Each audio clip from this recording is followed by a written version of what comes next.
The Labour Party says it will legally challenge Tinubu's victory. Vice presidential candidate of the Labour Party, Baba Dati Ahmed, says the election violated the agreed promise of the Independent National Electoral Commission to use its rules and guidelines, the Electoral Act 2022 as amended, and the Nigerian Constitution.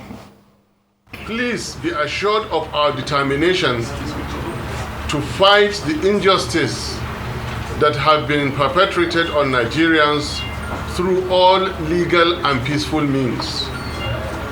While painful, we implore you all to please remain peaceful and calm, as our fight and determination for a new Nigeria is just beginning.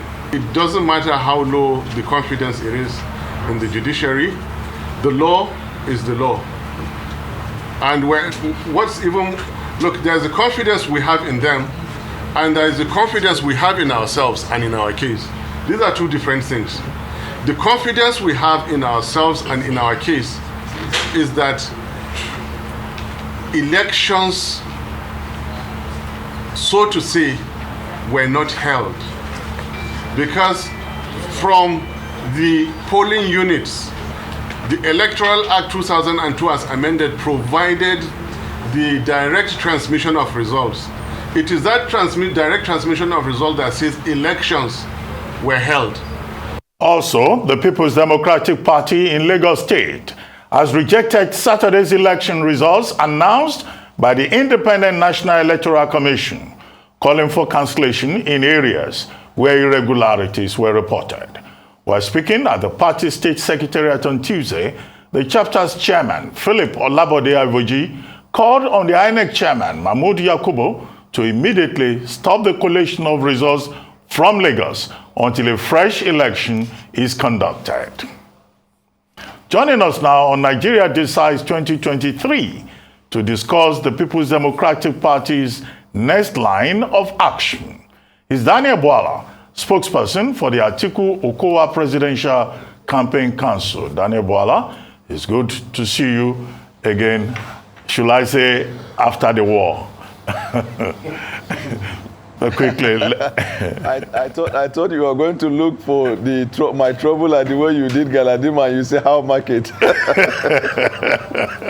Well, it's the same thing. Your colleague, Dino Melaye, was saying yesterday that, the PDP is going to retrieve its stolen mandate. This is after the Independent National Electoral Commission has already returned the candidate of the APC as president-elect and has promptly handed over to him the certificate of return. The international community is already congratulating him. The U.S. State Department has issued a statement. The United Kingdom Prime Minister Rishi Sunak has,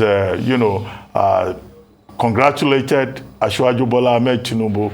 But here we have the PDP, the Labour Party, the ADC, the NMPP. Don't you think the milk is already split?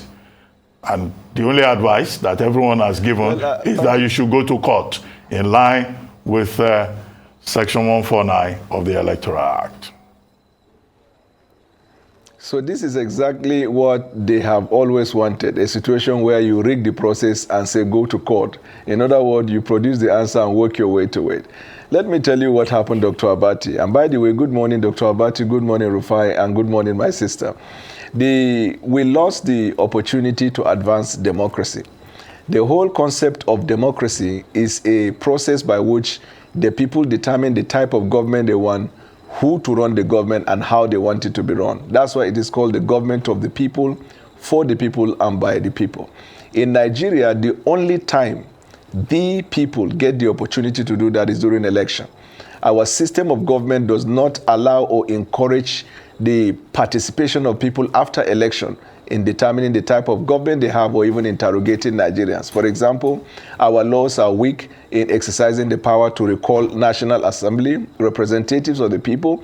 Our elections are also, our laws are weak in terms of passing a vote of no confidence on a president or any leader who is in government. So the only time you have is this time of election to say, okay, this is the path we want. Unfortunately, we lost that opportunity to do that because this past election so far has arguably been adjudged as the worst election in the history of the republic since Nigeria became a republic as a country. Because from 1960 up until before last Saturday, all of the riggings in the elections in Nigeria were called controlled riggings. Riggings that were done based on political party or individuals determining to manipulate certain places. So, for example, a leader will say, I want so person to emerge there, you manipulate it. I want so person emerge there, you manipulate. Since this 2023 was meant to be an election that will be determined by technology, they now use the technology to simultaneously rig the elections in every part of Nigeria at one time. That is why it's the worst election in the history of the republic. The funniest part of it is that even after the elections were rigged, the processes for the release of the result and announcement became more or less like a Broadway show than the actual process that is meant to reflect transparency in the process. And let me just tell you, Dr. Abati, when I watched the process for the collation of the result, where I was sitting, I said, oh, Nigeria, my country. It was stage played. I will tell you today, and I have every right as a board player in this to express myself. Because when you cut our right to express ourselves, then you have killed the democracy. And of course, the democracy is fainting, so it is just one more bullet on the democracy, and you kill it.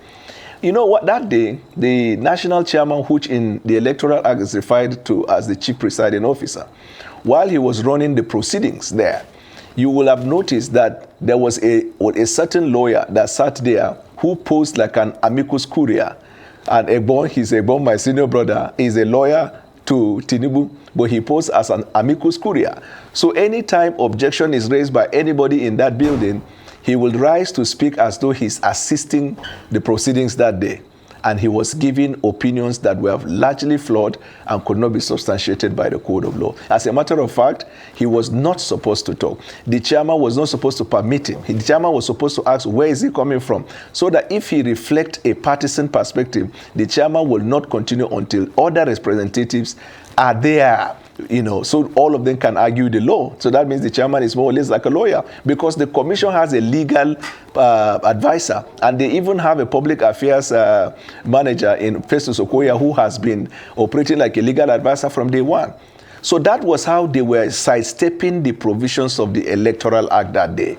When the attention of the chairman was drawn to Section 65, very germane provision that was added last year. And I give you the premise, because when Section 65 was to be added as an amendment, I knew they objected against it in the National Assembly. In fact, they were saying that Section 65 was not constitutional. They wanted to go to court, but you couldn't institute action against a bill. It has to be a law before you can tell the court it's a bad law.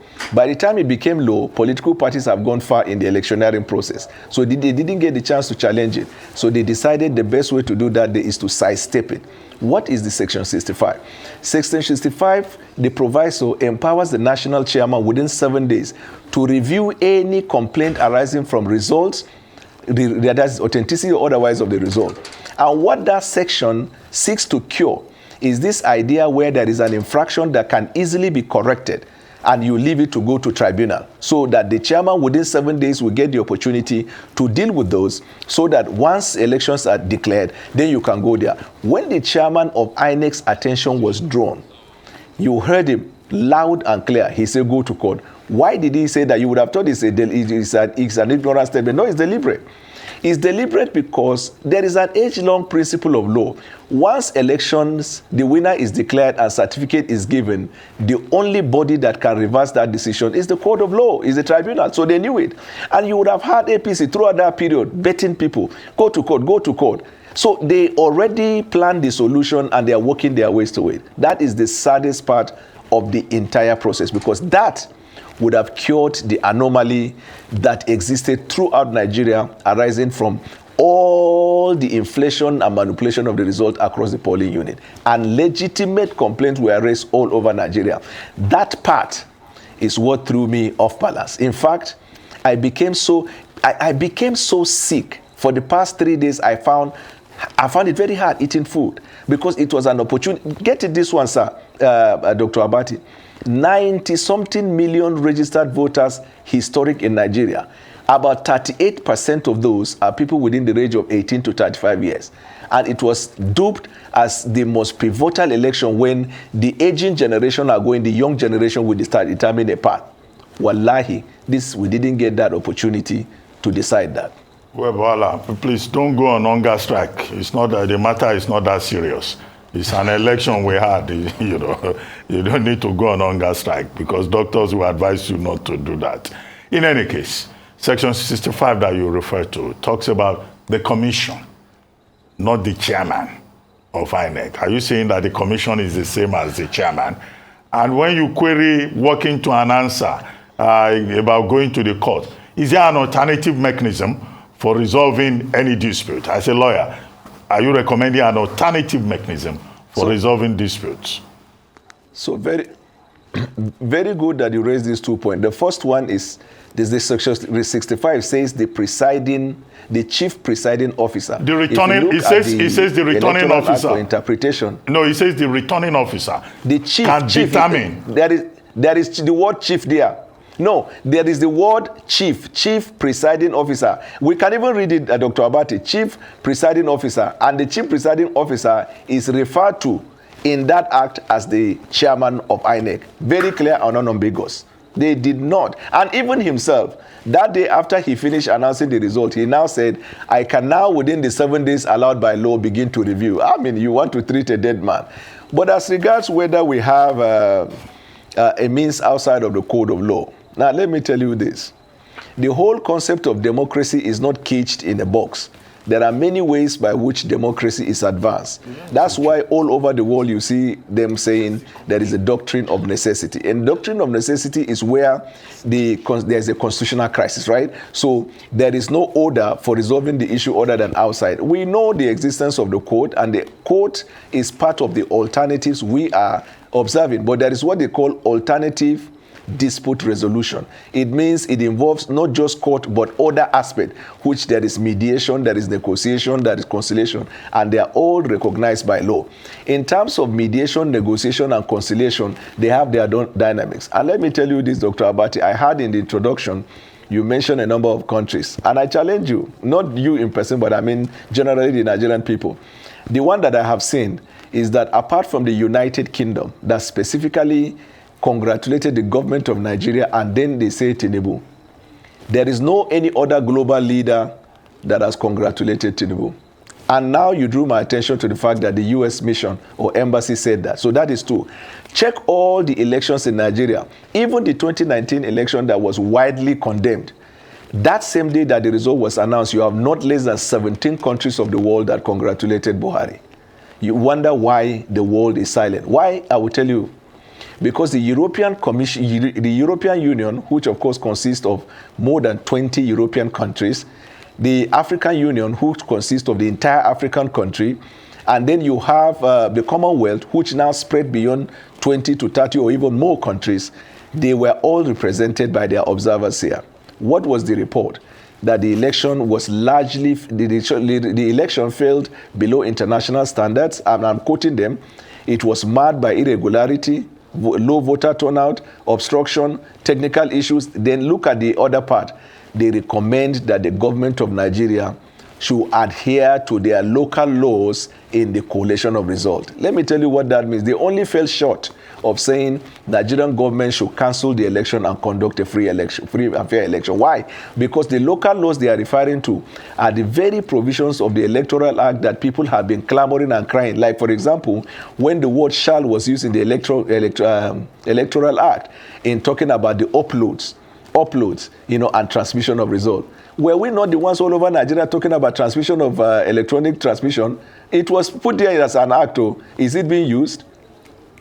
That's the issue. Well, Bwala, one man came on this program and said, I was asking us when a certain detail came up, he was saying, fact check. So since then, we have followed Chinua Achebe's advice that since the Inec bird says it has learned to fly without perching. The hunter too has learned to shoot without missing. Section 65, I insist, does not talk about chief presiding officer. As subsection 1, it talks about decision of the returning officer on ballot paper, and that the returning officer shall have the final say. The proviso. Okay, here we go. Section 1, 65.1. The decision of the returning officer shall be final on any question arising from or relating to A, unmarked ballot paper, B, rejected ballot paper, and C, declaration of scores of candidates, provided, that's the proviso, that the commission shall have the power within 7 days to review the declaration and return where the commission determines that the said declaration and return was not made voluntarily, and so on. Which was the point that Professor Yakubu Mahmood was hiding under when he was being asked to unilaterally cancel the collation of results. And he made it clear that, no, the process must be completed, then you can come for a review, and then you raise issues on the basis of the grounds that you can question compliance or non-compliance, which is provided for in section 149 of this same electoral. So what I've done now is to fact check as some guests advised us on this program. No, Dr. Abati, just 1 minute. Okay. Let me enrich your intellectual prowess there.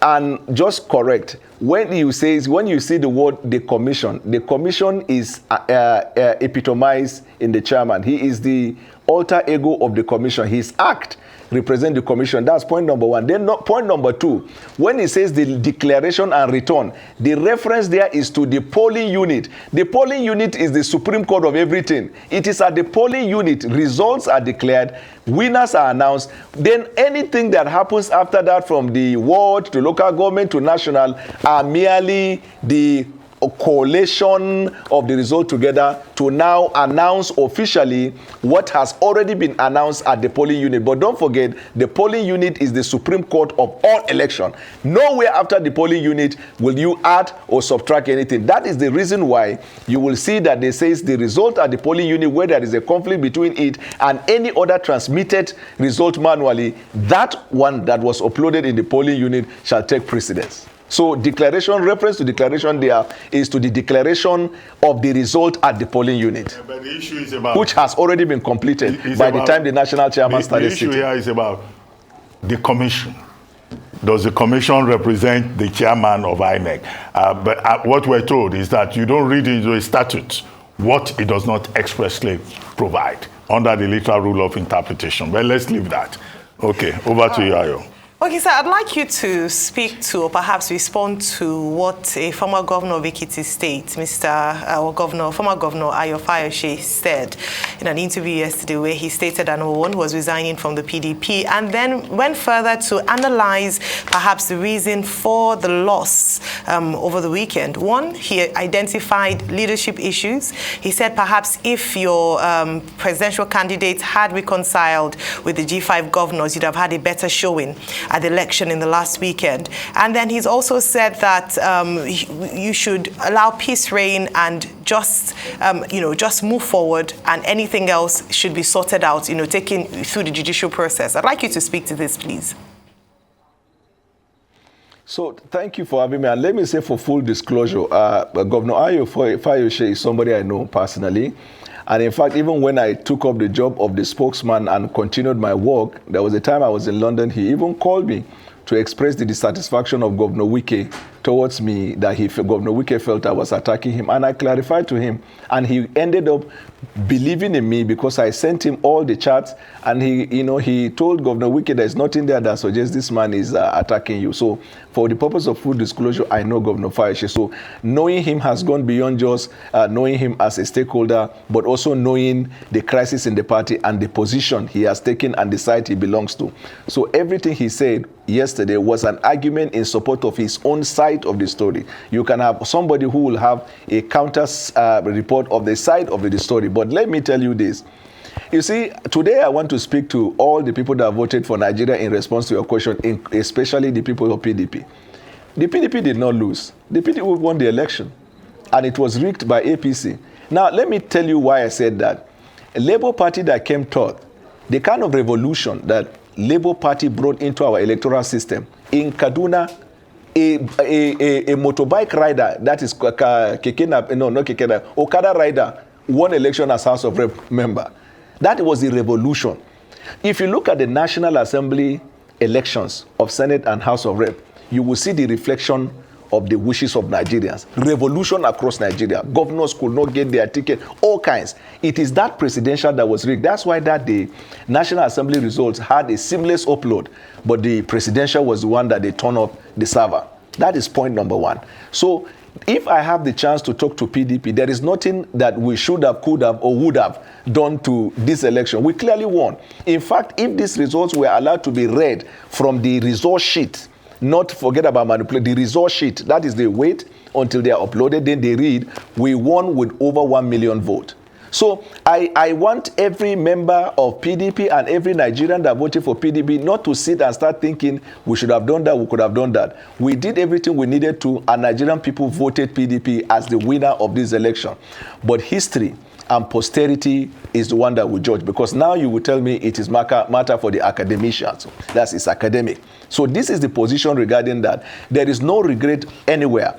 I am very proud of the campaign I ran as a spokesman. I'm very proud of Atiku Abubakar, who has demonstrated from when the whistle was blown to the day of election, statesmanship.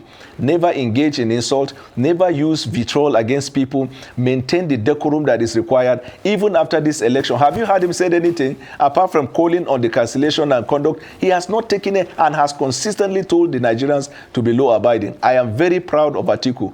Tomorrow, next tomorrow, until the world come, I am very proud of him, and we won this election. So there is nothing, nobody will come to the air to tell me if we didn't this. So even if all of them came together and we got 30 million, if we were voted out, we were still voted out. This election did not reflect the wishes of the Nigerian people. That's the summary.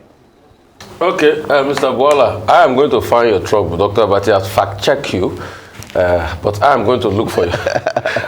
I'm going to look for your trouble this morning, and you know that I'm going to look for your trouble big time, so have no fear. The question is, you have repeatedly said that a lot of, and I think this has constantly been a conversation, that a lot of people don't believe in the judiciary.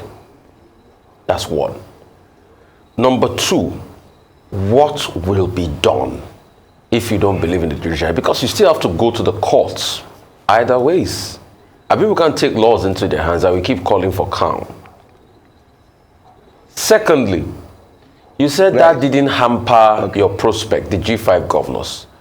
But let me fact check you by saying that in the G5 states, your party luled.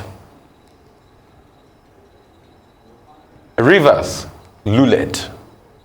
Oyo, luled. Abia, luled. Enugu, luled. In all the G5 states. So how are you saying that that G5 factor didn't play a role, since there was a, and I'm just looking for your trouble as a friend now, lulalization of your party in those G5 states? I'm just playing with you. You know, I have now found the magic for, if I knew I would have come with Buba Galadima, because he's the one that knows how to react to the idea of fact check. Two things happened that day that triggered him. One, Dr. Abati said how market, and two, you fact checked him. So these two things are the triggers in Arise Television. But let me respond to your question. You see, let me be very frank with you. I practice law for a living. That's where I grew and developed. And I practiced this law long enough to be a judge or attorney general as required by law. And I have maintained and conduct myself with the highest decorum throughout the Federation. In all the courts that I have appeared, from the trial court to the Court of Appeal, I will introduce my case, and the judges will first acknowledge the fact that I was there. They will say a lot of good things to me, that I contribute to the development of a free society. They are proud of me. They see my engagement in television. Then they will say, let's go to the case. This is how I celebrate the judiciary, which is a platform from where the lawyers play their public interest advocacy and contribute to development. I will be the last person to come to air or anywhere, no matter my emotions, to say I don't believe in the judiciary. I will complain if there is a reason to complain. And there is no judicial or judicial officer that can stop you complaining as long as you don't impugn on their integrity. So you can complain about the jurisprudence of argument, because actually that is how law is developed. When I was doing my transfer to the English bar, they told us that's how law is developed. When a judgment is given, lawyers and intellectuals, they interrogate the reasoning. And from there, the judges are strengthened. And then lawmakers take their part. Everybody come and take what in go chop. Lawmakers will say, okay, we need to make a law to amend that. Judiciary, they will say, no, we need to take, because the court exists as a court of justice and not technicality. Now, the reason why the Nigerian people lately keep saying they don't have hope in the judiciary is because the courts lately have concentrated on technicalities as against the justice that is required of law. And it is the same Supreme Court after 2007 elections when the minority decision that went in favor of Buhari, because there was this feeling that Buhari won the election, clearly said that it is about time the court depart from technicality to doing substantial justice. From that time, up until I think 5 years ago or so, you come to Supreme Court, you with technicality, they will not only dismiss your case, they will even place fine on you. But strangely, very recently, we have seen 2 cases of senatorial seats in Yobe and in Akwa Ibom where the Supreme Court made their decision purely on the basis of technicality. And the people, you know, they resonate. People go for justice because the whole concept of election petition or pre-election, the judge's mind is on the vote of the people, wherever the decision is made. Because the essence, that why it is called sui generis, is that the wish of the people must reflect whether you like it or not. It's called substantial justice. The vote must count. Now, where anything else stop the adjudication and the vote of the people are not eventually determined, the right of that vote, because of procedure or anything, then the very essence of justice now is raped. And the Nigerian people, based on the provision of the Constitution, have a right to express themselves. Even the Supreme Court will not tell you not to critique their reasoning. They will say, don't make a comment that will impugn on the character of the justices. And I believe in that. Unless you can show that that judge or that justice committed a crime or infraction, that is to say he compromised it because of bribe, he customized it because of personal interest. Now, if you can substantiate that, you have a right to see it. So this is a very fact, and it should be very clear. I'll be the last person. I taught law in the Nigerian law school. Some of my students are notary public. So I'll be the last person to say that. Now, going to the second point, I will also be the last person that will say, we will not go to court, we'll take laws into our hands. No. I will be the last. But I must tell you that I am not enthusiastic. That's my opinion, and I have right to do that. I'm not enthusiastic about going to court because technicality may end up giving me high blood pressure. But rather, I maintain the position of my party, which is consistent with even the report and findings of the entire world through the various observers that represented them, that they are calling on Nigeria to cancel, that is the politically correct one. They said, conduct the calculation in accordance with your local law. But the strict interpretation is cancel the election and conduct a fresh election. Now, as a country, they may decide not to do it, and we accept this person that is returned and certificate given as the president. And then we go into the country where less than 10 population will now become the determinant of the democracy of Nigeria, because it is meant to be the government of popular participation, the winner of majority of the lawful vote. Less than 15% voted the man into government. And don't forget, Mr. Rufai, and very important, sir, the very fact that you were declared and you were issued with certificate of return is not a conclusive proof that you are a president. Until you take the oath of office, nobody should ascribe the holiness of the office of the president to him. And it is deliberate that the law provides, so that anybody that is aggrieved, you have a window within this period to challenge the result. When the court finally determines and he takes the oath of office, that is when your right now closes. But between now and when he will take the oath of office, there is every reason for anybody who thinks the election was rigged to say it in a language that is loud and clear. And I'm saying that so that the media does not promote this idea that people should shut their mouth up, and then the institution of enforcement in the state will commence intimidating the Nigerian people. If you do that, you will destroy democracy and Nigeria will not be a nation. And I'm saying that with every sense of responsibility. No protest or agitation should result in the breakdown of law and order, because it then means that you are breaking the law in fighting for your right. The fight for right must be consistent with the law and the rules provided. Power to protest is provided for in the Constitution, Mr. Rufai. Power to protest. So lately I observed, I'm very serious about that. There may be some kind of communication between NBC and media houses that, in my own layman's interpretation, I feel is a bit towards intimidating the media. And it is actually working, because we have seen time and again when people come on air in every television in Nigeria and they try to express themselves, you will be gagged by the anchors, just because they don't want what you say to be such that it will cause the NBC to attack them. Meanwhile, anybody who appears in your show, there is a implied in law, implied is it this doctrine where you says you are not liable, right? Implied strict liability. If I say anything that violates the law now, no MBC should sanction you. They are supposed to sanction me as a citizen or the law having a cause. Because from when you introduced me, you didn't say the staff of Arise. But because legal department have not advised anchors, even the media in Nigeria is being used to suppress the press. But let me tell you a warning.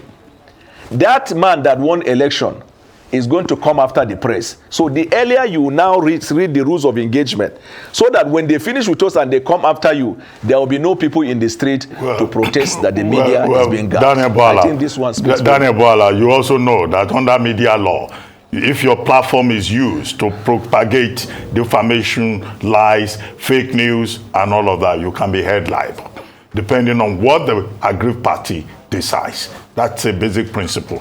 So, and we give you the opportunity to speak freely on Arise News. But let's move away from all those partisan considerations and talk about the next election, March 11, gubernatorial and state houses of assembly. What are your expectations? What are those lessons that you think all stakeholders must learn? Because there are some people who have been saying, with what they experienced on February 25, March 11 is going to be an all-out war. What are your expectations? What lessons do you think everybody should take on board? What I even fear is that there might be a ×2 voter apathy rather than all-out war. Man, there are some people that will say, okay, we have to pray, but I'm thinking that a lot of people will not even go out to vote. That is my fear. So you are going to have less than 50% of the current voter turnout, because now the people don't have confidence in both those who conduct, those who participate, and those who are supposed to protect the right of those who will go to fight election. That's the problem about not allowing democracy to grow. As per my expectation for my people, let me tell you, if the votes that were the votes of last Saturday were to also reflect on Monday, it will be the same, that APC will not be voted. You know, even this presidential election, in my view, APC did not win 5 states in Nigeria. I can swear. But that is a story for another day. Now, in the next election, if Inec is allowed to do what it did, you will not find, they say to do one thing over and over again and expecting a different result is the definition, I would say insanity, is the definition of APC. Why? Because if they can still access the server and use alternate server, if they can still shut down the server or turn off the server, if INEC will still not be able to upload in the next few hours of all 100% of the results that were cast, and they start this, they are to 30%, 40% while they are reading. If what happened on Friday to Wednesday is to repeat itself, I bet you, Dr. Abati, you will repeat substantially the same outcome, unless there is a departure from the infraction of last Saturday. But even when you do that, the question is it enough to redress the wrong that is done. I have a feeling that in this month of March, there will be a repeat of the presidential election as well. Oh, that's quite heavy. And talking about voter apathy, I believe your statement would fuel that, because one of the hopes of Nigerians that has come up from last weekend is that they are more galvanized to want to go out and exercise their franchise, seeing the departure, as you also agreed to, from the norm. You know, the areas where would have been a traditional stronghold of certain parties moving, there's been a shift. So it's interesting that you're saying you're expecting the same. Are you saying there's nothing, absolutely nothing that can be done? Because in this instance, you're saying that Inec didn't review the process. It wasn't credible. The next elections might toe the same line. So what's the hope? Why should we go to the polls on the 11th of March again? My sister, let me tell you, it is taught this one, whether in real life, in relationship, in marriage, in business, in everything. One of the ways to correct a wrong is to admit that there is an existence of wrong. Has INEC admitted? INEC has not admitted. How do you expect something different to happen? The first admission of INEC would have been for the chairman to address the nation and say, INEC failed Nigerians. And in fact, EFCC is supposed to even investigate the over 300 billion that is given for the technology. They are supposed by now to have preliminary report. Now, admission is first to say, we agree to Nigerians, we are sorry, our server failed. And we are promising that next election, governorship election, it will not fail. And we are giving our concrete promise to Nigerians at the exit poll between the first 2, 3, or 6 hours, 80% of the results would have been uploaded into the viewing portal in accordance with the provision of the law. You see that somebody is making a departure from the problem to the solution. Now, there is no admission. Rather, there is a defense to the reason why the wrong was done. So did you expect on that day they will change? And then number two, there is no clear definition as to what will be done to correct what has happened. So if you don't identify, that's all I learned in my practice of law. That is what we call IRAC. First, when you are given a problematic question, identify the issues. Yes, know the relevant laws, apply it to the facts, and make your conclusion. Now, when INEC has not identified the problem, not to talk about application of the laws to the problem, so they can now arrive at a reason, bringing the facts to them, and then conclude. Let me tell you, if you don't apply IRAC in Nigerian law school, or even in the New York bar that I did, if you don't apply IRAC to answering a question, you will repeat that bar exams. And that is what is going to happen. Unless, like I said, there is hope. All I'm trying to say is, but it starts with admission. For now, there is no evidence that INEC has admitted. Then two, clear-cut definition or clarification as to what to be done so that it doesn't repeat. As of now, INEC hasn't done that. INEC is putting a defense. To expect a result where a problem is not identified. So, Nigeria is a banana republic, so anything can happen. Well, for the benefit of those listening to you, IRAC is taught in legal methods. It means issue, rule, application, conclusion. Okay. Right? Okay, Mr. Bwala, you're right. I'd like to ask this. There's been a video making the rounds about certain arrests in Abuja with some people with beavers. And in fact, the police has debunked the viral video on alleged arrest of beavers hackers in Maitama. You know, there was a statement issued by Olumiwa Adejobi on that, debunking that. What say you about that? You know, there's also been arrests of people that snatch beavers and everything. What say you about all of that? I saw the video. Quite frankly, the video didn't seem like Nollywood is acting.